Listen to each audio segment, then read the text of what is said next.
स्वागत है भाई आप सभी लोगों का एक नए दिन में। और ये है हमारा डे 3 फैरो आइलैंड में। आज हम जा रहे हैं यहाँ से एक दूर सिटी है जिसका नाम मैं नीचे लिख देता हूँ, पता नहीं क्या है, वालसाविक कालसाविक कुछ ऐसा ही नाम है।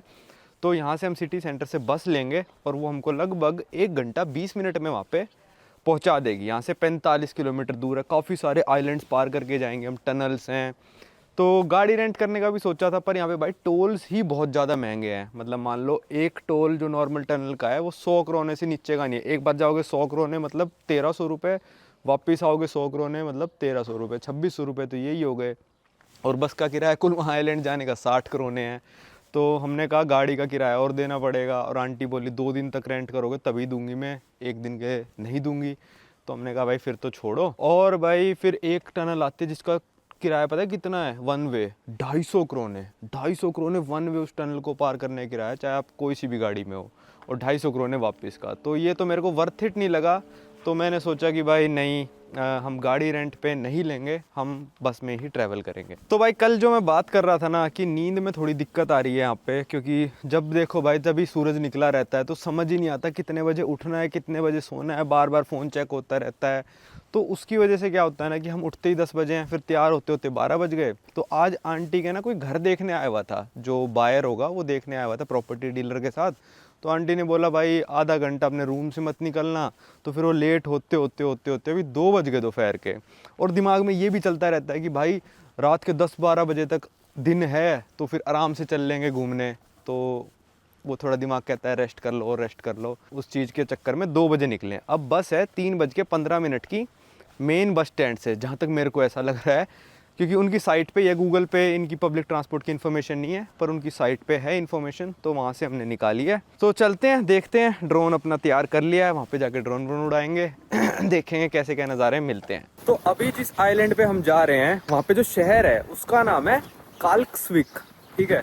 अब जितने मैंने बताए थे 18 आइलैंड है यहाँ पे फैरो आइलैंड में, तो वो आइलैंड एक दूसरे से कनेक्टेड हैं। बीच में समुंदर आ गया भाई, एक आइलैंड बिल्कुल आइसोलेट हो गया।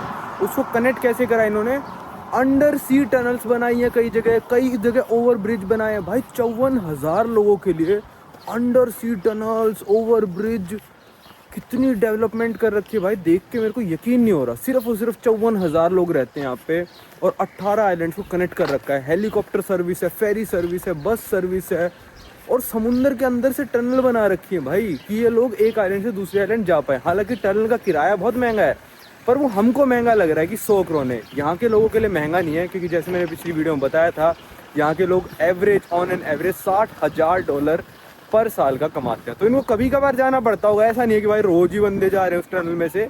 कभी कभार जब जाना पड़ता होगा तो ये पे करने में इनको कोई दिक्कत नहीं, 10-12 यूरो पे करने में। जो भाई महीने के $6-7 कमा रहा हूँ, मिनिमम सैलरी बता रहा हूँ, उनको भाई ये $10-12 से कोई फ़र्क नहीं पड़ता। तो हम वॉक कर रहे हैं भाई सिटी सेंटर की तरफ, और वो देखो वो शिप कल भी वहीं खड़ा था। वो मेरे को लग रहा है कई सारे बैटल शिप लगते हैं नेवी वाले, पर वो म्यूज़ियम होते हैं, क्या पता ना भी हो क्या पता हो भी। तो चलते हैं भाई। सिटी सेंटर में हमको घर से पहुंचने में लगे होंगे मुश्किल से 7 से 10 मिनट। चढ़ाई में थोड़ा ज़्यादा टाइम लग जाता है। अब ये हम आ गए हैं इनके मेन बस स्टैंड पे। यहाँ से बस नंबर 400 जाती है काल्कस्विक, ठीक है। तो अभी वो 3:15 पे है, तब तक यहाँ वेट करना पड़ेगा। पिछली वाली निकल गई, वो आंटी के ग्राहकों की वजह से हम रेडी नहीं हो पाए। पिछली वीडियो में भी आपने देखा होगा विजिट तोरशावन के हम ऑफिस में आए थे। अब एक बार कंफर्म करके आ जाते हैं अंदर जाके, भाई काल्कस्विक की बस यहीं से जाएगी या फिर कोई और बस अड्डा है और कौन सी बस नंबर है। भाई ये देखो पूरा मैप है तोरशावन का, और इसको कहते हैं the town at the edge of the world. मतलब वर्ल्ड के हम बहुत ऊपर आ चुके हैं। अब ये तोरशावन का पूरा टाउन है। अब मैं आपको दिखाता हूँ पिछली वीडियो में आपने क्या क्या देखा होगा। एक ही लाल बिल्डिंग देखी होंगी, तिंगानेस गवर्नमेंट बिल्डिंग। फिर इसके यहाँ पे जहाँ पे हम बैठ के भाई आपको बोट वगैरह दिखा रहे थे वो सारा। फिर ये हार्बर। अब अच्छा हमने यहाँ से पूछ लिया, यहाँ से बस नहीं मिलेगी हमको, यहाँ से मिलेगी हार्बर के पास जो बस एंड फेरी टर्मिनल है यहाँ से। और भाई ये देखो, अब ये चर्च हम सोच रहे हैं, अब हमारे पास 1 घंटा है तो वॉक करके हम जा सकते हैं। तो ये पूरा फैरो आइलैंड में क्या क्या करने का है ये मैप है भाई। यहाँ पे चलते चलते हम जा रहे थे बस टर्मिनल की तरफ। तो यहाँ पे एक शॉप मिल गई जहाँ पे मैग्नेट बेटर हैं। ये एक बुक स्टोर है वैसे तो, पर यहाँ पे मैग्नेट्स भी हैं।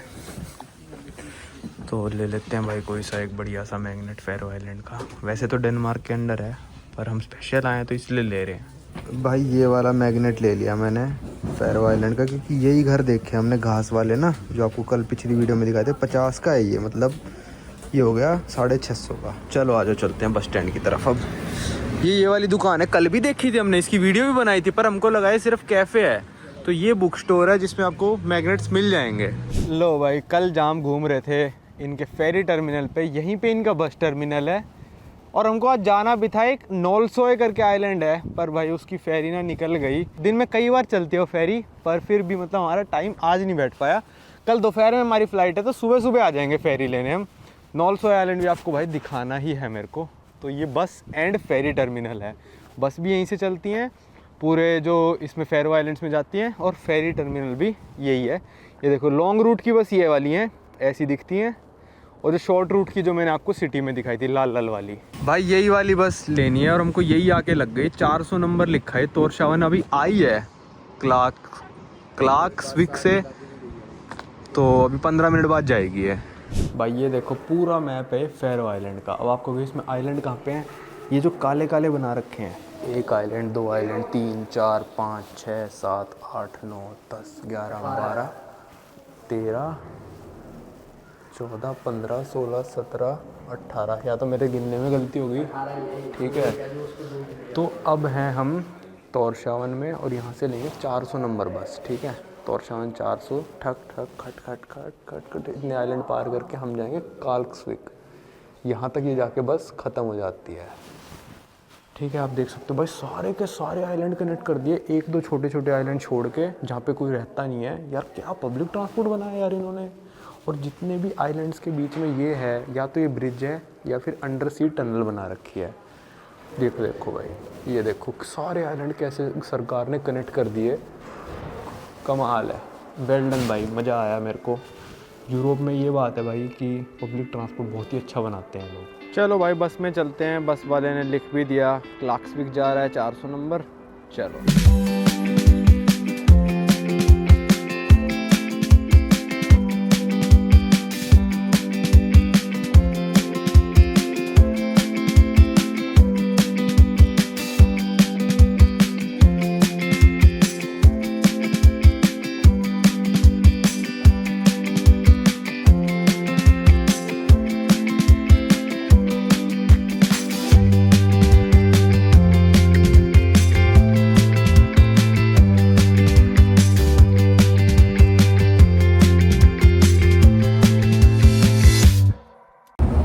जितना भी एरिया चल रहा है आपको लग रहा होगा कोई ये लेक वगैरह है, ये लेक वगैरह नहीं है भाई। आइलैंड्स के बीच में जो गैप है ना, वहाँ पे समुंदर का पानी है। ये पूरा समुंदर है बस, मतलब आइलैंड चारों तरफ है, पर ये लेक नहीं है, ये समुंदर ही आ रखा है पूरा। भाई यहाँ देखो पेट्रोल पंप, और यहाँ मैं आपको प्राइस बताऊँ तो है डीजल का 10 करोने और पेट्रोल का 11। यार सस्ता है ये तो काफ़ी, लंदन में इससे महंगा पेट्रोल है भाजी।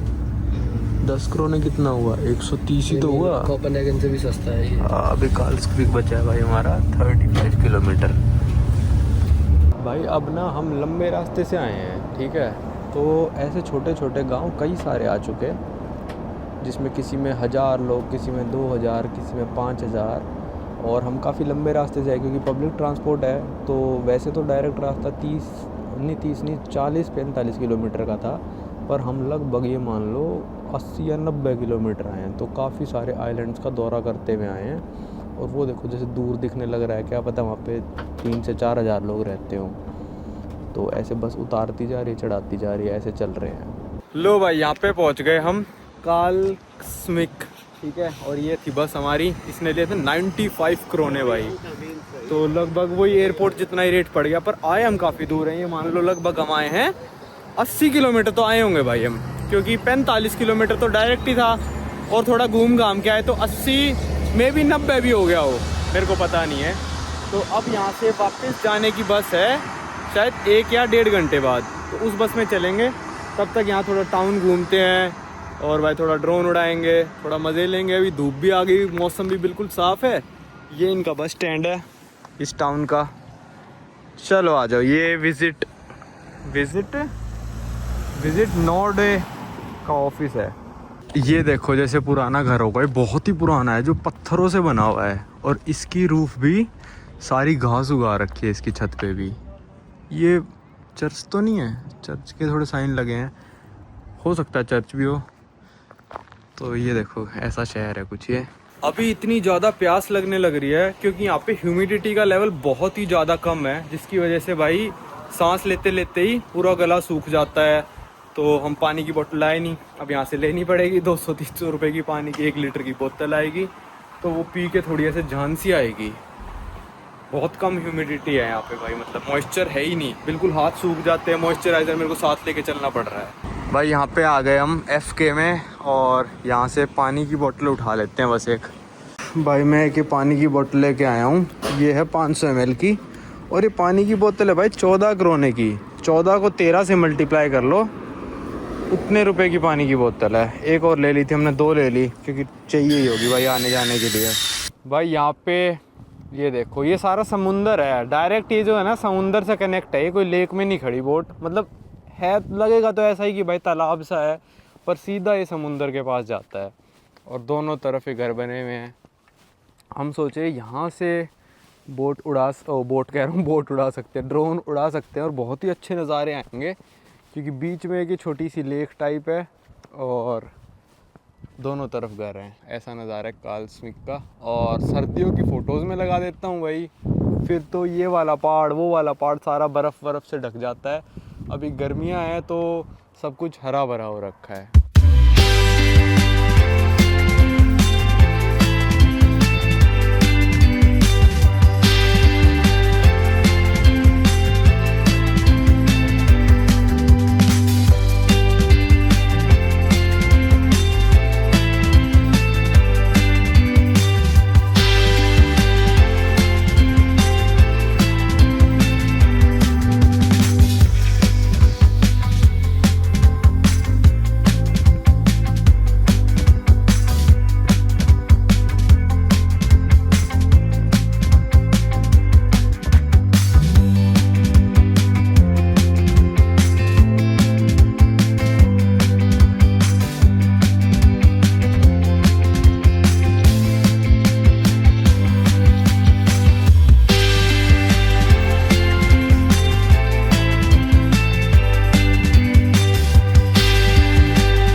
लो भाई यहाँ पे हमने ड्रोन उड़ाया, क्या मस्त जगह है यार। और सर्दियों में तो और अच्छी हो जाती होगी। अभी बहुत ठंड हो रही है भाई, 6-7 डिग्री होने लग रहा है। और सामने वाले घर देखो कैसे, यहाँ पे अच्छी खासी पॉपुलेशन है, मेरे को लग रहा है काफ़ी बड़ा शहर है। और भाई देखो इनकी टीचर, ये इनके यहाँ पे ये जो रोविंग है ना बहुत फेमस है नॉर्डिक कंट्रीज़ में। देखो दूर तो क्या भाई ये वाला शहर, तो इस तरफ भी घर है, इस तरफ कम है, उस तरफ ज़्यादा बसावट है। चलो अब चलते हैं। मैं तो सोच रहा हूँ भाई यहीं पे खाना खा लें, और फिर 7:30 वाली बस में जाएंगे, वो लास्ट बस है यहाँ से। और एक 6:05 पे, पर फिर वो तो 10 मिनट में जाना पड़ेगा। भाई यहाँ पे एक पेट्रोल की मशीन लगा रखी है, यहाँ से आप उठा के डीज़ल भर सकते हो, शायद डीज़ल, हाँ डीज़ल लिखा है। और यहाँ पे पेमेंट कर सकते हो कार्ड से डायरेक्ट, और अपनी बोट में पेट्रोल भर सकते हो। यहाँ कोई गाड़ी तो यहाँ पे आएगी नहीं, और बोट अपनी चार्जिंग वार्जिंग पे आप लगा सकते हो। ये सारे सॉकेट दे रखे हैं, जैसे कैंपिंग ग्राउंड में वैन के लिए होते हैं ना, यहाँ पे बोट यॉट्स वगैरह के लिए ये सब सुविधा दे रखी है। चलो यहाँ से चलते हैं और देखते हैं और क्या देखने को मिलता है। मतलब खूबसूरती है बस भाई यहाँ पे, ऐसा कुछ नहीं है कि भाई कुछ स्पेशल चीज़ करने आएंगे बंदे। खूबसूरती है बस जो लोग यहाँ पे फैरो आइलैंड में देखने आते हैं। तो भाई ये है काल स्मिक जो टाउन है, ये फैरो आइलैंड की 2nd लार्जेस्ट टाउन है। तो यहाँ की पॉपुलेशन, अब आप देखो कितना बड़ा शहर है ये, मतलब अच्छा खासा बड़ा है। आप अंदाज़ा लगाओ पॉपुलेशन कितनी होगी। भाई यहाँ की पॉपुलेशन सिर्फ 5000 लोगों की है। भाई लोगों के पास बड़े बड़े घर हैं, सब लोगों के पास, मतलब इतनी सारी। तो भाई यहाँ पे 300-400 तो बोट खड़ी हैं 5000 लोगों में। 5000 ही घर लग रहे हैं मेरे को तो यहाँ पे, सामने से ही दिख रहे हैं यार। हाँ तो यहाँ पे लोगों का भाई रहना सहना बहुत लग्जरी लाइफ जी रहे हैं यहाँ पे लोग, मतलब 60 लाख रुपए साल के कमा रहे हैं मस्त। बड़े बड़े घर हैं लोगों के, गाड़ियाँ गाड़ियाँ कितनी सारी यार, 5,000 के टाउन में कितना होता है। मतलब जो मेरी नानी का गांव है उसमें 5,000 से ज़्यादा लोग होंगे और इससे शायद 10 गुना छोटा होगा गांव। भाई यहाँ पे मस्त घर बना रखे हैं, बाहर से तो ऐसे ही लगते हैं कि लकड़ी के हैं, और अंदर जाके जब देखते हैं ना तो पता चलता है भाई हाँ पैसा लगा रखा है लोगों ने यहाँ पे अपने घरों में। भाई रेस्टोरेंट के अंदर तो हम देख के आए थे कि पिज़्ज़ा वगैरह, पर यहाँ पे आके ना थोड़ा इंडियन खाना भी है, जैसे ये चिकन टिक्का मसाला हो गया, बटर चिकन, ये सारा ही इंडियन है। पकोड़े, तो ये पापा जी ने ऑर्डर किया पकोड़े, मैंने करा है फलाफल। तो इसमें राइस लोगे तो बासमती राइस 30 करोने के एक्स्ट्रा हैं, तो मतलब चिकन टिक्का मसाला के साथ बासमती राइस लोगे तो 185 करोना, मतलब 2,500 रुपये का बिल आएगा आपका। मेरे हिसाब से 2 बंदे अगर खाते तो फ़ायदा है, एक में तो फ़ायदा नहीं है, मतलब एक में तो ज़्यादा ही महंगा हो जाएगा। पर फेरो में भी इस वाली सिटी में मिला है, उसमें नहीं था। भाई ये मेरा आया था फलाफल पीता, इसके अंदर फलाफल भरे हैं, उसके ऊपर हरी वाली चटनी है और ये थोड़ा सलाद टाइप है। वो वैसे ऐसे आया भाई, देखो कितना बड़ा, ऐसे पहली बार देखा तो उसका ऐसे तोड़ तोड़ के खा रहा हूँ। कितने का है? ये पाजी के आए हैं पकौड़े, 65 के पकौड़े हैं, ये 105 का है। हिसाब दो। लो भाई एक ही पेप्सी दी है, ये है 20 करोने की, मतलब 260 रुपये की एक पेप्सी की कैन है भाई। भाई मैं तो यहाँ पे अभी वॉशरूम यूज़ करने आया था और ये देखा यहाँ पे इनका बैठ के खाने का है रेस्टोरेंट वालों का। और ये तो भाई सीवीड उगी हुई है, ये गंदगी नहीं है, आपको यहाँ पे एक भी प्लास्टिक नहीं दिखेगा। अरे दिख गया। ये किसने फेंक दिया भाई, बेइज्जती करा दी। मतलब ऐसे जनरली देख लो, वैसे एक भी कहना तो भाई जापान में मिल ही जाता है, एक दो तो, पर वैसे आप देख सकते हो, ठीक है।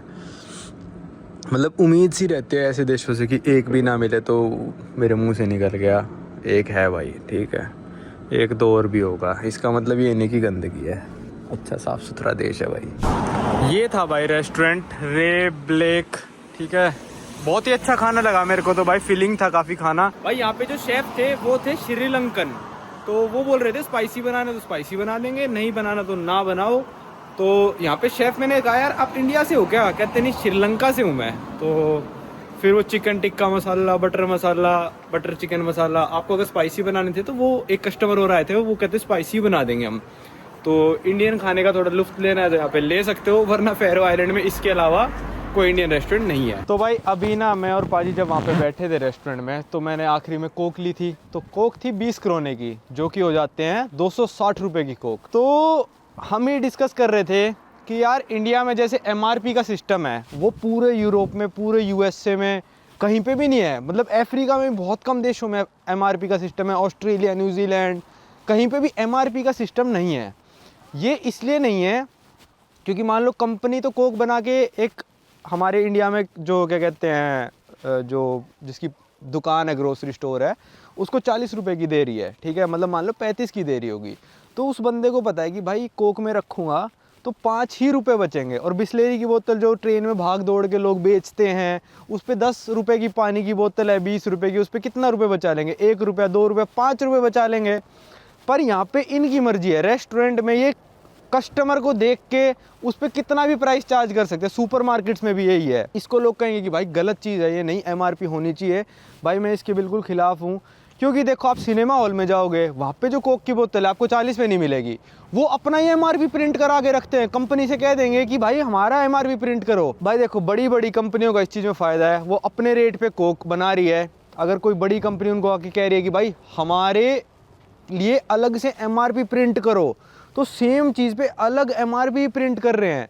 पर बीच में मर कौन रहा है भाई, बीच में वही गरीब बंदा मर रहा है जो सिर्फ 10 वाली कोक 12 में बेच सकता है। मतलब जो MRP है उसको 2 रुपये कम देता है, कोक 3 रुपये कम देता है। या तो सरकार कोक से भी कहे कि भाई तुम कोक की बोतल 10 ही रुपये में बनाओगे, इससे ज़्यादा में नहीं बनाओगे, उस पर कोई रोक टोक नहीं है। कोक अपना रेट कभी भी बढ़ाए कभी भी घटाए, वो अपनी मर्जी से है। सिनेमा हॉल कल को कोक को कह देंगे भाई 100 रुपये MRP प्रिंट कर दो, 200 रुपये MRP प्रिंट कर दो, 1000 रुपये कर दो, मतलब बस MRP प्रिंट ही तो करना है उनको, तो वो करके दे देते हैं। या तो फिर भाई MRP भी कंट्रोल होना चाहिए कि भाई आप कहीं पे भी बेचो, बड़े बड़े रेस्टोरेंट में पानी की बोतल, सेम पानी की बोतल, उस पर प्रिंट ही 100 रुपये हो रखा होता है।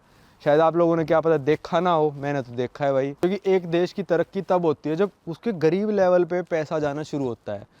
तो इसमें फिर कंपटीशन भी बढ़ता है और आपके पास 100 ऑप्शन भी आ जाते हैं कि भाई आपको कहाँ से क्या ख़रीदना है।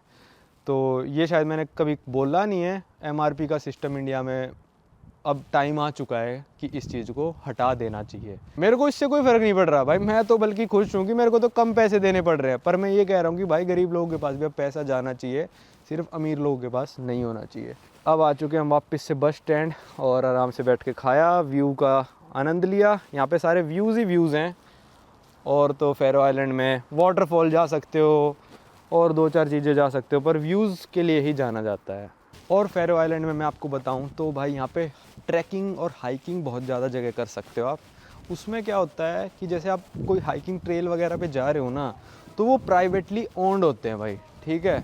तो प्राइवेटली, मेरे को लग रहा है पीछे बच्चे ने कुछ बोला है उल्टा सीधा, वो करते रहते हैं, मस्ती बच्चे हैं, कोई दिक्कत नहीं है। तो प्राइवेटली ओन्ड होते हैं, तो उसमें आपको 100 करोने या फिर 200 करोने देने पड़ते हैं लैंड के ओनर को। तो यहाँ पे जितने भी हाइकिंग ट्रेल है ऑलमोस्ट प्राइवेटली ओन्ड है।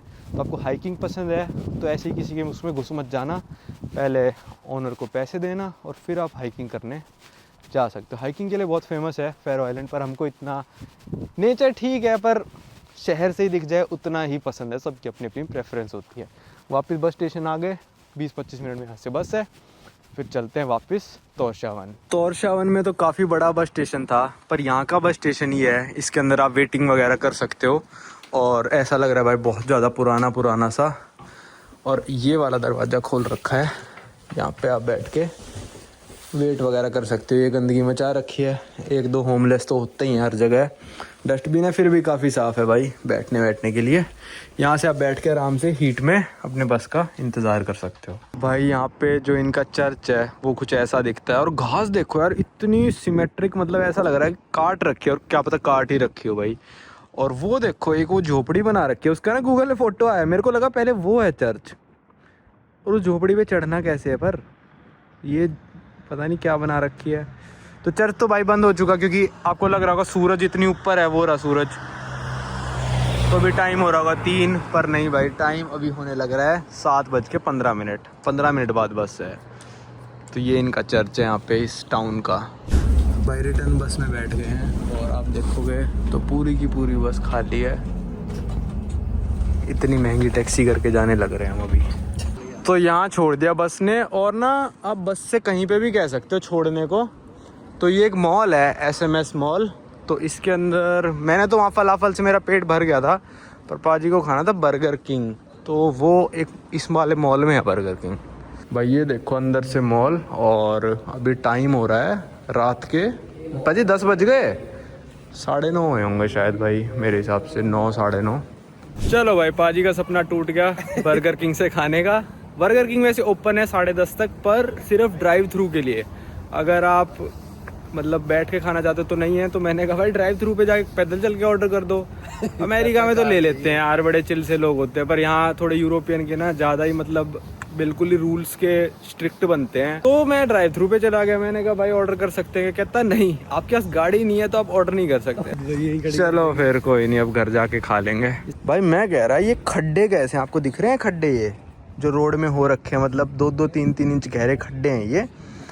तो ये पार्किंग है, ये गाड़ी के टायर अटकाने के लिए है कि आगे वाले टायर यहाँ पे आके अटक जाएं, अंदर धस जाएंगे इसमें। पीछे वाले टायरों के लिए भी है। नहीं है पीछे वाले, पहले कहाँ है? नहीं है ना, कहाँ है? देखो यहाँ से खड़े हो गए। हाँ पीछे वाले टायरों के लिए भी है भाई, सही है। यहाँ से दिख रहे होंगे आपको शायद खड्डे ना। तो क्या मतलब एक एक बारीकी पे कैसे ध्यान दे सकता है ना कोई। वो है तो खैर लकीर के फ़कीर बिल्कुल, पर काम ये भी बढ़िया करते हैं भाई।